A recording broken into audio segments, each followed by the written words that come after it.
Hello student, आज हम लोग बात करते हैं जेनेटिक डिसऑर्डर की। जैसा कि आप बोर्ड पे देख रहे हैं लिखा हुआ जेनेटिक ऑर्डर। तो पहले मैं बता दूं ये टॉपिक क्लास 10th के लिए बहुत इम्पॉर्टेंट है, 12th के लिए है, और नीट, एम्स और जिपमर की जो तैयारी कर रहे हैं स्टूडेंट उनके लिए भी बहुत इम्पॉर्टेंट है। उसके अलावा बीएससी और एमएससी में भी इससे रिलेटेड क्वेश्चंस पूछे जाते हैं। तो आइए हम बात करते हैं जेनेटिक डिसऑर्डर। क्या होता है जेनेटिक डिसऑर्डर? ये वो डिसऑर्डर्स होते हैं जो ऐसी बीमारियां जो हमको जन्मजात हमको मिलती हैं या जन्म से मिलती हैं, बाय बर्थ जो बीमारियां मिलती हैं उनको हम लोग जेनेटिक डिसऑर्डर बोलते हैं, और हिंदी में अनुवांशिकता बोला जाता है या अनुवांशिक बीमारियां बोला जाता है। ठीक है, तो आपको मैं बता दूं जेनेटिक डिसऑर्डर जो है इसको दो पार्ट में हम कह सकते हैं। एक मेंडेलियन डिसऑर्डर कह सकते हैं, एक हम लोग क्रोमोसोमल डिसऑर्डर के नाम से जान सकते हैं। तो मेंडेलियन डिसऑर्डर में क्या होता है कि हमारे जीन जो होते हैं उनमें क्या सिंगल जीन में क्या होता है, चेंज आ जाता है। यानी अगर इंसान के सिंगल जीन में अगर चेंज आ जाता है तो उसको हम लोग क्या बोलते हैं, मेंडेलियन डिसऑर्डर बोल देते हैं। ठीक है, तो मेंडेलियन डिसऑर्डर बहुत सारे हैं। वैसे क्लास 12th की बात करें तो ये डिजीज़ जो हैं ज़्यादातर पूछी जाती हैं क्लास 10th और 12th में। यानी ऐसी कौन कौन सी बीमारियां जो होती हैं जो हमारे शरीर में जन्म से होती हैं, बाय बर्थ हमारे शरीर में बीमारियां पाई जाती हैं। तो पहला आप यहाँ पे देख रहे हैं लिखा हुआ है भाई हीमोफीलिया। हीमोफीलिया को हम लोग रॉयल डिजीज़ कहते हैं। बड़ी महंगी एक तरह से कहते हैं बड़े घरानों में होने वाला ये बीमारी है, बड़े घरानों में होने वाला एक रोग है। एक तरह से ऐसी ये बीमारी है, यानी बड़ी फैमिलीज़ में होती है। जैसे कि आपको मालूम है क्वीन विक्टोरिया जो हैं इंग्लैंड की, जो महारानी है क्वीन एलिजाबेथ, उनके यहाँ जो है ये बीमारी है हीमोफीलिया। तो क्वीन विक्टोरिया को ये बीमारी हुई थी। तो ये बीमारी जो है हमारी सेक्स लिंक्ड रिसेसिव होती है, और इस बीमारी में क्या होता है कि इंसान को क्या होता है, अगर थोड़ी सी भी चोट लग जाती है तो उसकी बॉडी से क्या होता है, ब्लड निकलना शुरू हो जाता है। और वो ब्लड जो है रुकता नहीं, क्योंकि उसकी बॉडी में ब्लड की क्लॉटिंग नहीं हो पाती है। जिन लोगों को हीमोफीलिया होता है उनकी बॉडी में क्या होता है, ब्लड की क्लॉटिंग नहीं हो पाती है। नॉर्मल लोगों में क्या होता है, ब्लड की क्लॉटिंग हो जाती है तो ब्लड रुक जाता है।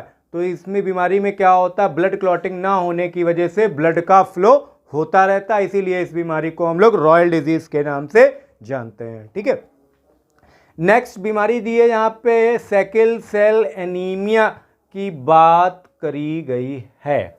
तो ये हमारी जो है ऑटोसोमल लिंक्ड रिसेसिव डिजीज है, और इस बीमारी में क्या होता है आपको याद रखना है, ग्लूटामिक एसिड जो है वो वैलिन में क्या होता है, कन्वर्ट हो जाता है। यानी ये क्या होता है, ग्लूटामिक एसिड जो है ये वैलिन में कन्वर्ट हो जाता है, और इसमें क्या होता है, अमीनो एसिड का फॉर्मेशन इजीली हो नहीं पाता है, जिसकी वजह से क्या होता है कि जो 6 पोजीशन होती है बीटा ग्लोबुलिन चेन की हीमोग्लोबिन में, वो क्या होती है, वो कन्वर्ट हो जाती है वेलाइन में।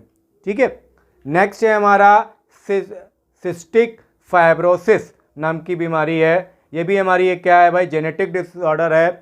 और इस बीमारी में क्या होता है, जिसको भी ये बीमारी होती है उसको कफ होता है, खांसी आती है, और लंग में इन्फेक्शन बहुत जल्दी होता है, और साथ ही साथ क्या होता है उस इंसान की ग्रोथ या वेट में नहीं हो पाती, यानी उसका वेट गेन नहीं हो पाता है, और साथ ही साथ उसके फैटी स्टूल जो है वो फॉर्म होने लग जाते हैं इस बीमारी में।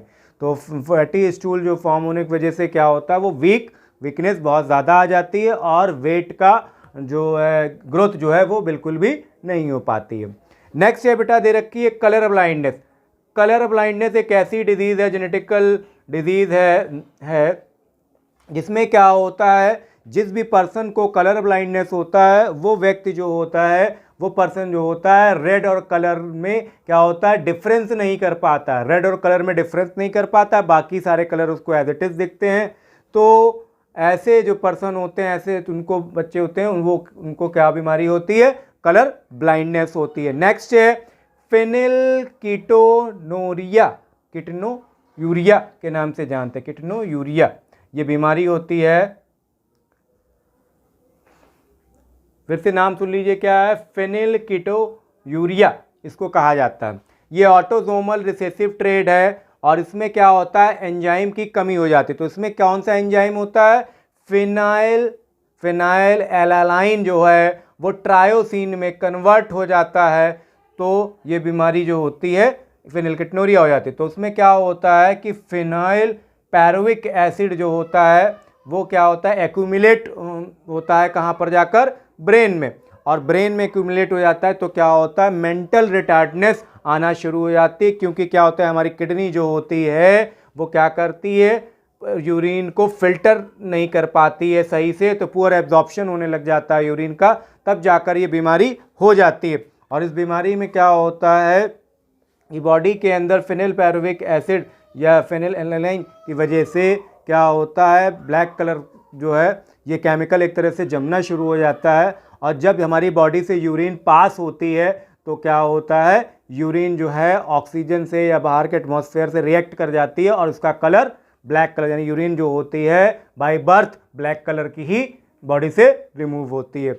लास्ट आप यहाँ पे देख रहे हैं थैलेसीमिया दे रखा है। थैलेसीमिया भी है, जेनेटिकल डिसऑर्डर है और इसको हम लोग क्वांटिटेटिव डिसऑर्डर के नाम से भी जानते हैं कि इसमें बीमारी में क्या होता है, इंसान के शरीर में आरबीसी सेल्स जो होती हैं, रेड ब्लड सेल्स जो होती हैं वो कम हो जाती हैं, और क्या होता है साथ ही साथ हीमोग्लोबिन कम हो जाता है। हीमोग्लोबिन का कम होना, आरबीसी का कम होना, वो क्या कहलाता है, थैलेसीमिया कहलाता है। इस बीमारी में क्या होता है, जो अमीनो एसिड होते हैं, सपोज मान लेते हैं कि 150 अमीनो एसिड फॉर्म होने, तो इस बीमारी की वजह से हमारी बॉडी में क्या होता है, 150 अमीनो एसिड ना फॉर्म हो के 110-120 अमीनो एसिड जो है फॉर्म होते हैं, जिसकी वजह से हमारी बॉडी में प्रॉपर क्या होती है, इसमें प्रॉपर आरबीसी सेल्स का फॉर्मेशन नहीं हो पाता है, हीमोग्लोबिन का फॉर्मेशन नहीं हो पाता, तो ये बीमारी हो जाती है। इस बीमारी में क्या होता है कि due to mutation in gene controlling formation of globin chain autosome, तो क्या होता है कि इसमें अचानक से चेंज आ जाता है जीन में, तो जो कंट्रोलिंग जो होती है ग्लोबिन चेन की वो बनना शुरू हो जाती है। तो ऑटोसोमल रिसेसिव डिजीज़ है। इस बीमारी में क्या होता है, वीकनेस इंसान को आती है, लो ग्रोथ होती है, स्लो ग्रोथ होती है, धीरे धीरे उसकी बॉडी का डेवलपमेंट होता है, थक बहुत जल्दी जाता है, स्किन येलो कलर की हो जाती है, आंखें भी येलो कलर की हो जाती हैं और यूरिन डार्क कलर की हो जाती है, यानी एक तरह से एनीमिया के लक्षण जो हैं इसमें आ जाते हैं। तो थैलेसीमिया वाले लोगों को भी क्या होता है भाई, ब्लड की नीड होती है। तो इन लोगों का ब्लड जो है जितनी ज़्यादा आरबीसी और हीमोग्लोबिन कम हो जाता है तो ऐसे लोगों को क्या होता है, तुरंत ब्लड चढ़वाने पड़ता है, नया खून फिर से चढ़वाना पड़ेगा। मतलब जो बॉडी के अंदर जो ब्लड है वो पूरा क्या होगा, एक सर्टेन टाइम के बाद क्या होगा, ख़राब हो जाएगा, बेकार हो जाएगा, तो उस ब्लड को निकालना पड़ेगा, नया ब्लड जो है फिर से चढ़ाना पड़ता है इस बीमारी में।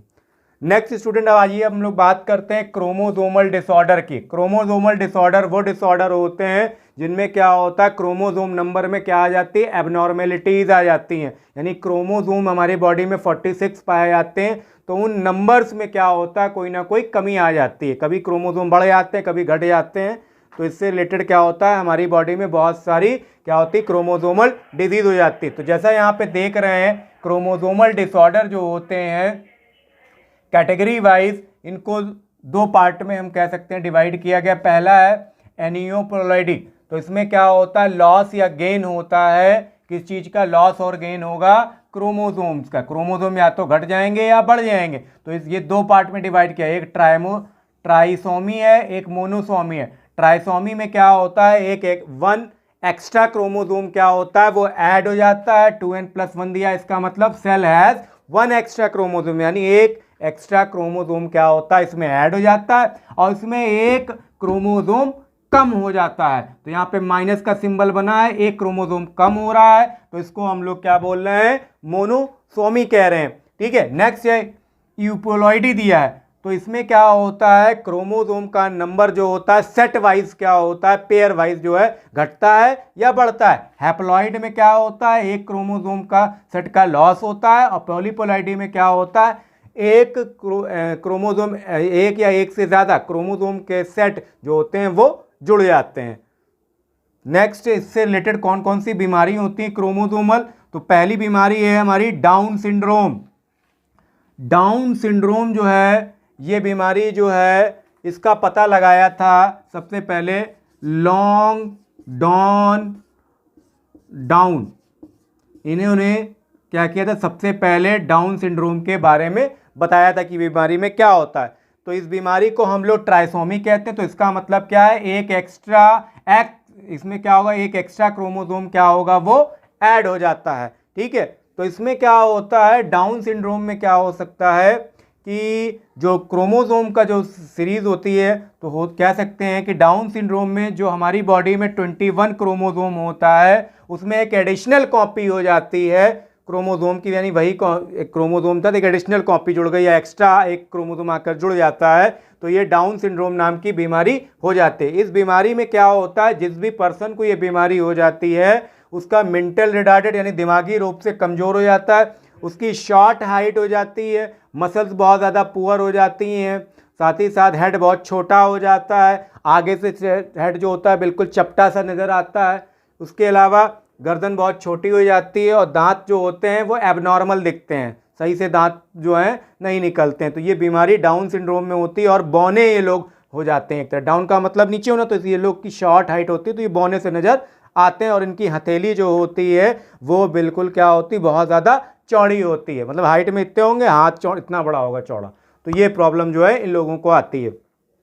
नेक्स्ट बीमारी है बेटा क्लिनफिटर सिंड्रोम दे रखा है। इसमें क्या होता है, एक्स्ट्रा एक्स क्रोमोसोम क्या होता है, वो जुड़ जाता है और ये बीमारी जो होती है किसमें होती है, सिर्फ मेल में पाई जाती है, ये बीमारी फीमेल में नहीं पाई जाती है। और लगभग कहा जाता है कि 1000 लोगों में किसी एक को बच्चे को ये बीमारी होती है, जिसका नाम क्लिनफिटर सिंड्रोम होता है। इस बीमारी में क्या होता है, जो हेयर्स जो होते हैं लॉस होने लगे, डिसअपीयर्ड, गायब हो जाते हैं, और क्या होता है, हिप यानी कमर जो होती है वो चौड़ी हो जाती है, और क्या होता है, ये जो मेल होते हैं इनमें क्या होता है, ब्रीस्ट का डेवलपमेंट होना शुरू हो जाता है, और इनकी जो पेनिस होती है वो बिल्कुल भी कभी ग्रो नहीं हो पाती। जिस साइज एडल्ट साइज में जो साइज़ पेनिस का होता है 12-13 सेंटीमीटर, तो वो साइज़ में क्या होता है, इनकी पेनिस का डेवलपमेंट नहीं हो पाता, यानी ये थोड़े से उम्र में थोड़े बड़े हो जाते हैं और लगते हैं कि ये एडल्ट हो रहे हैं, पर इनकी पेनिस का साइज़ बहुत छोटे बच्चों की तरह ही हो पाया जाता है। नेक्स्ट है टर्नर सिंड्रोम। टर्नर सिंड्रोम ये बीमारी जो होती है, पहली चीज़ मेल को नहीं होती, ये बीमारी फीमेल को होती है, तो बॉयज़ खुश हो जाएं भाई, ये बीमारी फीमेल को होती है। ठीक है, इस बीमारी में क्या, ये बीमारी बाय बर्थ होती है और इसमें क्या होता है, एक एक्स क्रोमोसोम जो होता है वो पूरी तरह से क्या होता है, इनकम्प्लीट होता है, या कह सकते हैं इनकी बॉडी में क्या होता है, सेक्स क्रोमोसोम जो होते हैं वो इनकम्प्लीट डेवलपमेंट होता है इसमें। और इस बीमारी में क्या होगा, जब ऐसी कंडीशन आएगी, सेक्स क्रोमोसोम ही सही से डेवलप नहीं है, तो क्या होगा, प्यूबर्टी बहुत डिले होगी, देर से प्यूबर्टी आएगी बॉडी में, इनफर्टिलिटी होगी, वो फर्टाइल नहीं कर पाएंगे, और ऐसे लोगों को क्या होता है, लर्निंग डिसेबिलिटी होती है, याद करने में बड़ी प्रॉब्लम होती है, याद नहीं कर पाते हैं, बहुत जल्दी भूल जाते हैं। उसके अलावा ऐसे लोगों को क्या होता है, हार्ट डिफेक्ट होता है, और शॉर्ट स्टेचर टाइप के होते हैं, मतलब शॉर्ट हाइट के होते हैं, ज़्यादा इनमें डेवलपमेंट सही से नहीं होता है। तो स्टूडेंट ये टॉपिक बहुत इंपॉर्टेंट है आपके बोर्ड एग्जाम में या नीट में, इससे रिलेटेड बहुत सारी डिजीज़ पूछी जाती हैं और ये इससे रिलेटेड क्वेश्चन शॉर्ट में बहुत पूछे जाते हैं, वेरी शॉर्ट में या ऑब्जेक्टिव में क्वेश्चन पूछे जाते हैं, पर क्वेश्चन आते ज़रूर है, ये याद रखिएगा। तो ये है यहाँ पे जो डाउन सिंड्रोम को क्या किया था, डिस्कवर्ड इन्होंने करा है, ये याद रखिए। ठीक है, उसी तरह ये थैलेसीमिया है, तो थैलेसीमिया को कूली ने डिस्कवर्ड किया था। ठीक है स्टूडेंट,